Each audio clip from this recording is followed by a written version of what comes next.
Hello అండి, నేను మీ గురునాథాన్ని. అందరూ బావున్నారా? 50 ఏళ్ల నా జీవిత ప్రయాణాన్ని ఒక చిన్న కథలా చూపించాలని నా చిరు ప్రయత్నం. మరి వింటారా? అనగనగా కనిగిరి దగ్గర శంఖవరం అనే ఒక చిన్న పల్లెటూరు. మాది పెద్ద కుటుంబం. మా కుటుంబానికి పెద్ద పెరుమాళ్ల గురవయ్య, ఆదిలక్ష్మి దంపతులు. వీరికి జన్మించిన మా తండ్రిగారి పేరు పెరుమాళ్ల నరసింహారావు గారు, మా అమ్మ రంగమ్మగారు, మా చిన్న తండ్రి సుబ్బారావు గారు. వీరి సంతానం అంటే మేము బాలగురువమ్మ, సుభారత్నం, వసంత, సావిత్రి, కోటేశ్వరి, గురునాథం, శ్రీనివాసరావు, ఆదిలక్ష్మి. నా బాల్యం అది నేను బడికి వెళ్లాల్సిన మొదటి సంవత్సరం 1979. ఇది శంఖవరం ఉన్నత పాఠశాల. నా మిత్రులు శ్రీను, ఖాదర్వలి, గౌస్, జాఫర్, ఆంజనేయులు, గురునాథం, బాలకొండయ్య. మా ఊరి పండగ. అంతా సరదాగా ఆటపాటలతో జరిగిపోయిన నా బాల్యం అలా సంతోషంగా సాగుతున్న నా జీవితంలో అనుకోని మలుపు విజయవాడ రావటం. 12/12/1989 గాంధీనగర్ రాజీవ్రాజ్ థియేటర్లో శివా సినిమా చూశాం. ఆ సినిమా తర్వాత నా జీవితం చాలా మలుపులు తిరిగింది. అప్పుడు కనిగిరి కుర్రాడు విజయవాడని ఏల్దామని విజయవాడలో స్థిరపడ్డాను. అక్కడ మొదలైన నా ప్రయాణం ఇప్పటికీ ఆనందంగా సాగుతూనే ఉంది. అప్పుడు నాకు 14 సంవత్సరాలు. బాల్యంలో ఆటపాటలతో సరదాగా సాగాల్సిన నా జీవితం బాధ్యతలతో మలుపు తిరిగింది. అక్కా, బావ నాకు నా జీవితానికి ఒక మంచి అవకాశం ఇచ్చారు. కనీ పెంచని తల్లిదండ్రులైనా నాకు బ్రతుకు తెరువు చూపించింది మా అక్కా, బావలే.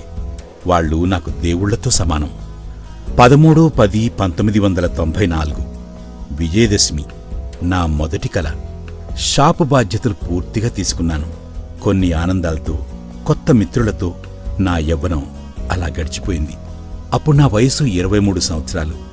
ఇలా ఎన్నో మలుపులతో సాగుతున్న నా జీవితం ప్రశాంతంగా సాగుతుంది అనుకునేలోపు మళ్లీ ఇంకో మలుపు. అది నా పెళ్లి. మా బావగారు శివయ్య గారు గొల్లపూడి వెళ్లటం, గార్లపాటి పాండురంగారావు గారి అమ్మాయిని చూడటం, నాకు వివరించడం, పెళ్లి కుదరటం అంతా అలా జరిగిపోయింది. 5/4/2002 మొదటి సంతానం మా గురుసాయి ప్రేమ్ కుమార్. 25/1/2004 నా రెండవ సంతానం సాయి సూర్య. 1/9/2004 ప్రతి మధ్యతరగతివాడి కల ఇల్లు. 12/2/2005 ఇదేనండి మా ఇల్లు. అలా నా జీవితంలో ఉన్న నా తల్లిదండ్రులు, నా పిల్లలు, నా భార్య అందర్నీ సంతోషంగా ఉంచాను. 1/9/2019 నా కొడుకుని యూనివర్సిటీలో జాయిన్ చేయాల్సిన రోజు. బెంగళూరులో వాడిని వదిలి నేను విజయవాడ వచ్చేశాను. వాడు ఇల్లు వదిలి ఉండటం అదే మొదటిసారి. అలా 2 సంవత్సరాల్లో మా చిన్న కొడుకుని కూడా బెంగళూరులో వదిలి రావాల్సిన సమయం వచ్చేసింది. నా పెద్ద కొడుకు ఉన్నాడనే ధైర్యం, వీడేమో చిన్నవాడు అని భయం. కాని అంతా బాగానే జరిగిందిలేండి.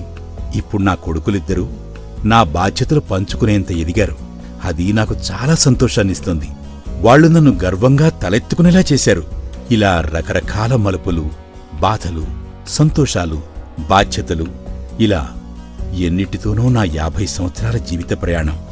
మా కస్టమర్ దేవుళ్ళైన మీరు మాపై చూపించిన నమ్మకం, మద్దతుకు మేమంతా చాలా కృతజ్ఞులం. మీరు మాకందించిన మద్దతు చాలా విలువైంది. మీకు మరిన్ని ఉత్తమమైన సేవలు, ఉత్పత్తులను అందించడానికి మేం ఎప్పుడూ కట్టుబడి ఉంటాం. మా కుటుంబ సభ్యులు, బంధువులు, మిత్రులు, ఇలా అందరి జీవితాల్లోనూ ఎన్నో సంతోషాలు వెల్లివిరియాలని ఆకాంక్షిస్తూ మీ గురునాథం.